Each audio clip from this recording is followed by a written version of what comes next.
Hello world, welcome to my channel. I'm Natalia, your personal tour guide and insider in Belarus, and I invite you to have a virtual journey to the exclusion zone in Belarus. Are you ready to travel with me? Stay tuned, stay on the channel, it is going to be interesting.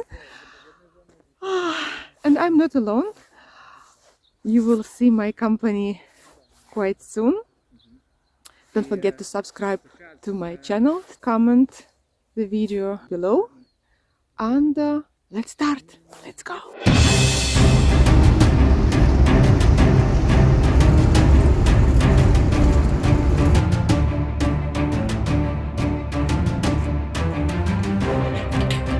Night of April 26, 1986. One night and we moved to another place in history. We took a leap into a new reality. The reality where the past was helpless. It took less than a week for Chernobyl to become a problem of the world. But today our story is about Belarus. Indeed, for small Belarus, this nuclear explosion has become a real national disaster. As a result of that explosion at nuclear power plant and the huge release of radionuclides into the atmosphere, 70% of them settled in Belarus, having brought pollution to 23% of the entire territory.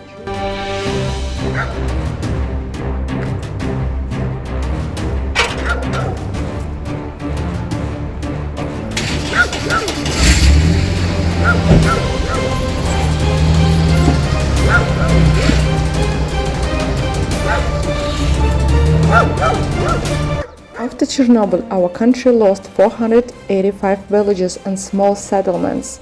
70 of them were buried in the ground.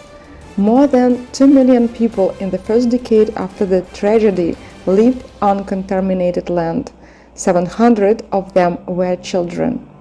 As a result of constant exposure of low doses of radiation in our country, the number of cancer patients, children with mental retardation, and genetic mutations is increasing every year.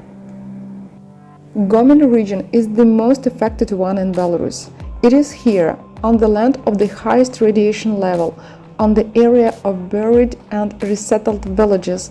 In 1988, a radio-ecological reserve was created.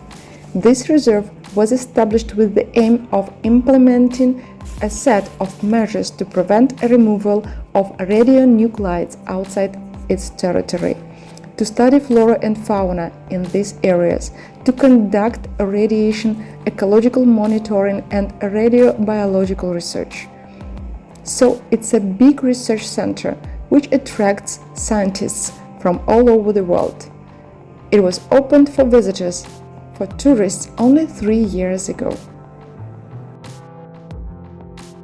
It's the first village we are going to visit and check out, and here we can see the sign. Video control, and only with special permit we can come here.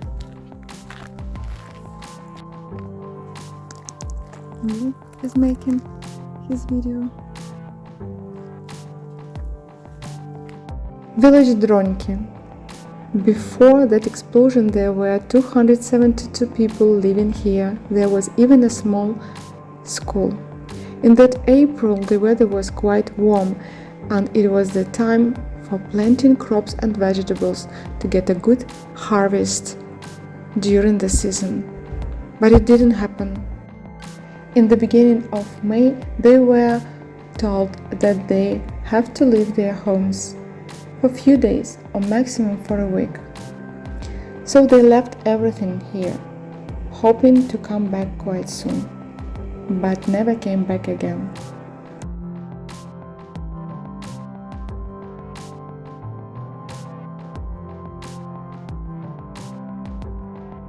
Lands of Polessie, that's how we call this area, were mainly used for agricultural and livestock purposes.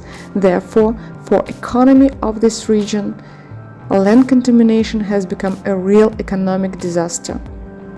We are on the territory of a large collective farm with the epic and utopian name, The Victory of Socialism. Here is nothing reminds of prosperity anymore. Only rusted tractors keep the proud title of liquidator tractors. Now it's hard to imagine how negligently the Soviet Union treated its people, because even the meat of animals evacuated from this zone was diluted with pure one, since there was a high level of radiation in it, and it was sold in stores to people.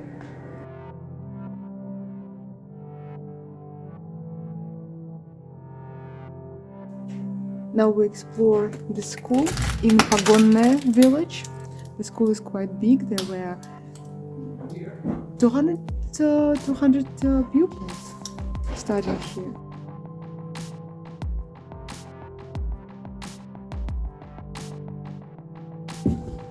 Well, the place itself is very impressive, and lots of trees which are growing inside and on the roof. So wild nature took its power. Now it's a kingdom of wild nature here. We'll move deeper and deeper in exclusion zone, getting closer to the border with Ukraine. And now we are close by the local Palace of Culture or club, meeting point for all the locals. They were gathering here for different purposes. There were dancing parties or discourse organized for the youth of this area. Young boys and girls met together after a long working day. Local concerts were held here as well. And on the 4th of May, in the morning, it was the moment when all the locals were informed that they have to be evacuated till afternoon. So it means that on the 4th of May, nobody was left in this village.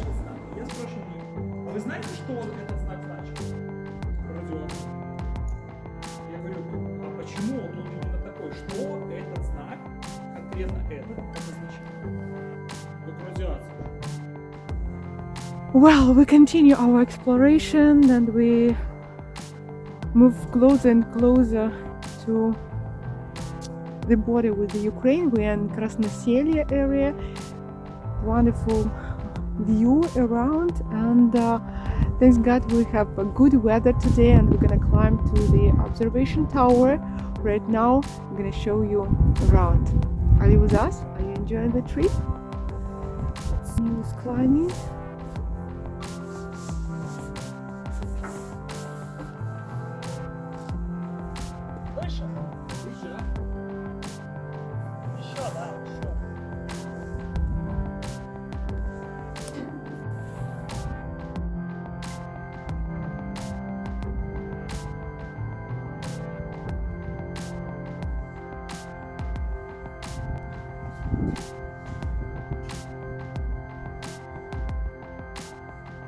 I'm showing you the view of this area. Beautiful. Amazing. So right now I'm in 20 kilometers away from Chernobyl nuclear power station, and wonderful view. I even see the reactor and this place. It's a very emotional place, very touching place, and definitely this is a place which is better to visit once than to hear hundreds of times. But nevertheless, I hope that you really travel virtually with me. Continue, stay on the channel.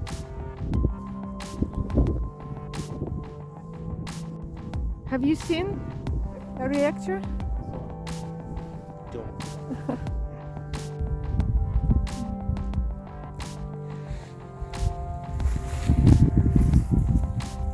Now we're checking the level of radiation in this place, and what can I say? It's in 22-24 times higher than lovable rate.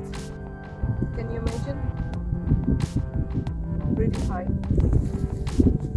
Yeah, look at that. 2.25 microsieverts. This sign informs us about the territory with the highest level of radioactive contamination because of plutonium.